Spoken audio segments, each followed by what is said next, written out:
Nos encontramos en el siglo VI a.C., un período de grandes cambios y conflictos en el Medio Oriente. Babilonia, bajo el liderazgo del rey Nabucodonosor II, se ha convertido en el imperio más poderoso de la región. Nabucodonosor es conocido por su ambición, habilidades militares y su capacidad para consolidar un vasto territorio bajo su dominio. Habiendo ya conquistado gran parte de los territorios circundantes, su imperio se expandía desde el Golfo Pérsico hasta el Mediterráneo.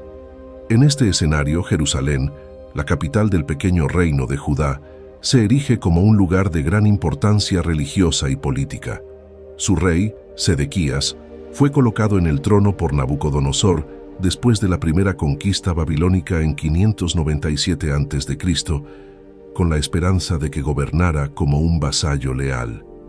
Sedequías, sin embargo, se encontraba en una situación precaria.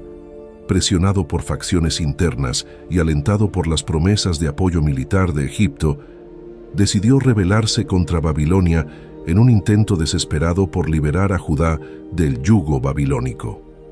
Esta decisión, que debía haber sido cuidadosamente calculada, resultó ser un grave error, precipitando la caída definitiva de Jerusalén. Nabucodonosor, enfurecido por esta traición, decidió tomar medidas drásticas. Reunió a todo su ejército, compuesto por soldados experimentados y bien equipados, y marchó hacia Jerusalén.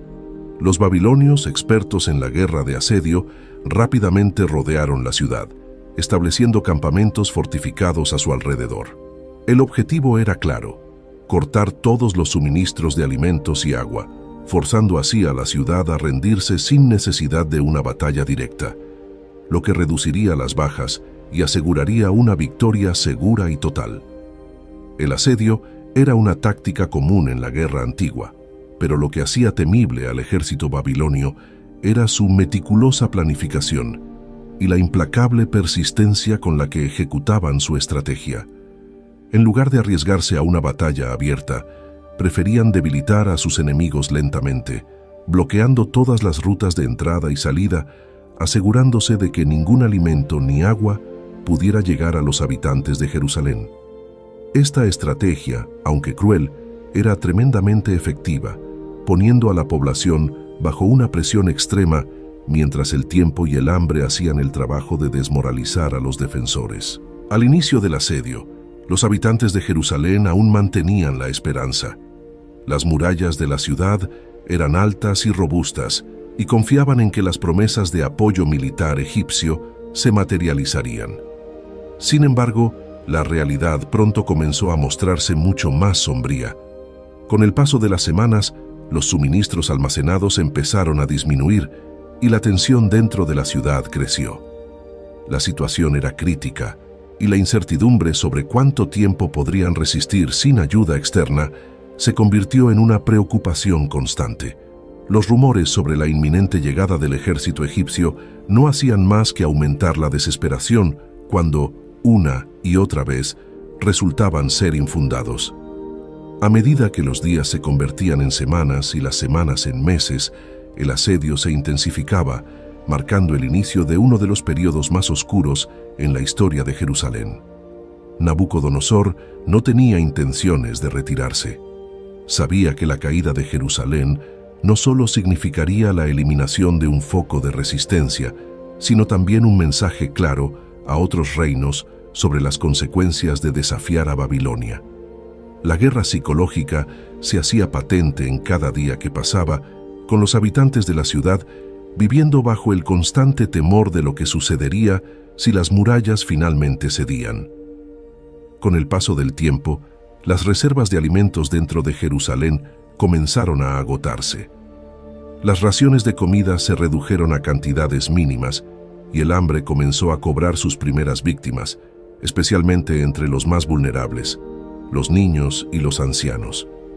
A medida que la hambruna se intensificaba, la desesperación se apoderó de la gente y las enfermedades empezaron a propagarse debido a la falta de alimentos y las malas condiciones sanitarias. Las calles de Jerusalén, que alguna vez habían sido vibrantes y llenas de vida, se convirtieron en escenarios de sufrimiento y muerte. Los cadáveres no eran una rareza en las esquinas de la ciudad, y la moral entre los habitantes estaba en su punto más bajo. La falta de agua potable también exacerbó la situación, ya que los pozos dentro de la ciudad no eran suficientes para abastecer a toda la población. Durante este tiempo, el profeta Jeremías se destacó como una figura central. Jeremías había estado advirtiendo al pueblo de Jerusalén sobre las consecuencias de su desobediencia y rebelión contra Babilonia. Sus mensajes, que a menudo caían en oídos sordos, eran duros pero llenos de verdad.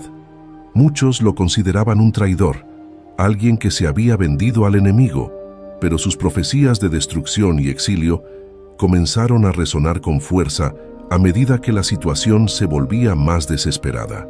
Jeremías aconsejaba a los habitantes de Jerusalén que se rindieran a Nabucodonosor y aceptaran el exilio como un castigo divino. Creía que esto era la voluntad de Dios y que resistir solo traería más sufrimiento. A pesar de su sinceridad y de la obvia verdad en sus palabras, las palabras de Jeremías fueron mayormente ignoradas. La desesperación y el orgullo de los líderes de Jerusalén los llevaron a continuar resistiendo, esperando un milagro que nunca llegó. La decisión de seguir luchando, aunque valiente, era también una sentencia de muerte para muchos de los que aún permanecían dentro de la ciudad.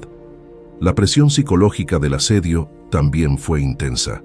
La incertidumbre sobre el futuro, combinada con el sufrimiento diario, afectó profundamente a la gente. Familias enteras se vieron desgarradas por el dolor y la desesperación. La cohesión social empezó a desmoronarse, y el orden dentro de la ciudad se volvió cada vez más difícil de mantener. A medida que el asedio se prolongaba, los rumores de una posible intervención egipcia llegaban a la ciudad, alimentando una falsa esperanza. Sin embargo, cada vez que los habitantes de Jerusalén esperaban un rescate, se encontraban con la dura realidad de que ninguna ayuda llegaría. Los ejércitos egipcios nunca aparecieron para romper el asedio babilónico, y la esperanza se desvanecía lentamente, siendo reemplazada por la resignación. Después de casi 2 años de asedio, los babilonios lograron finalmente abrir una brecha en las murallas de Jerusalén. La resistencia dentro de la ciudad, debilitada por el hambre y las enfermedades, no pudo sostenerse más. Los soldados babilonios liderados por Nabucodonosor irrumpieron en la ciudad con una fuerza imparable. Los defensores, agotados y superados en número, fueron rápidamente sometidos. Una vez dentro, los babilonios comenzaron a saquear Jerusalén. Las casas fueron destruidas, los tesoros robados, y la devastación se extendió por todas partes. La violencia y el caos reinaron en las calles. Los soldados no mostraron piedad, y los habitantes que aún quedaban sufrieron enormemente. La ciudad, que una vez fue próspera y llena de vida, se convirtió en un escenario de destrucción total. Los gritos de los sobrevivientes se mezclaban con el crepitar de las llamas que consumían los edificios y con el estruendo de las estructuras derrumbándose. Uno de los actos más significativos y devastadores fue la destrucción del Templo de Salomón.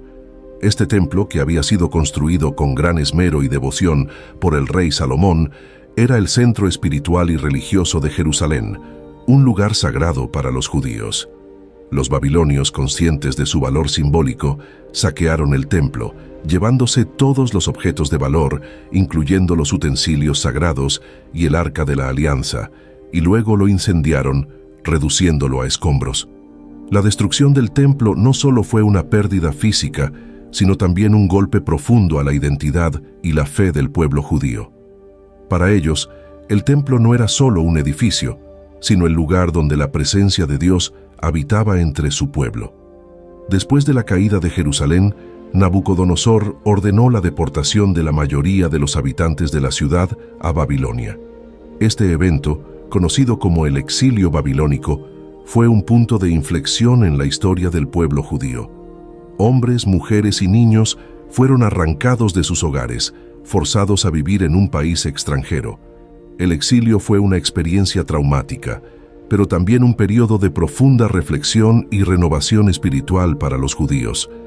Aunque en el exilio, mantuvieron viva su fe y sus tradiciones, esperando el día en que pudieran regresar a su hogar. Los textos bíblicos, como el libro de Lamentaciones, reflejan el dolor y el sufrimiento de este periodo, pero también la esperanza de una redención futura.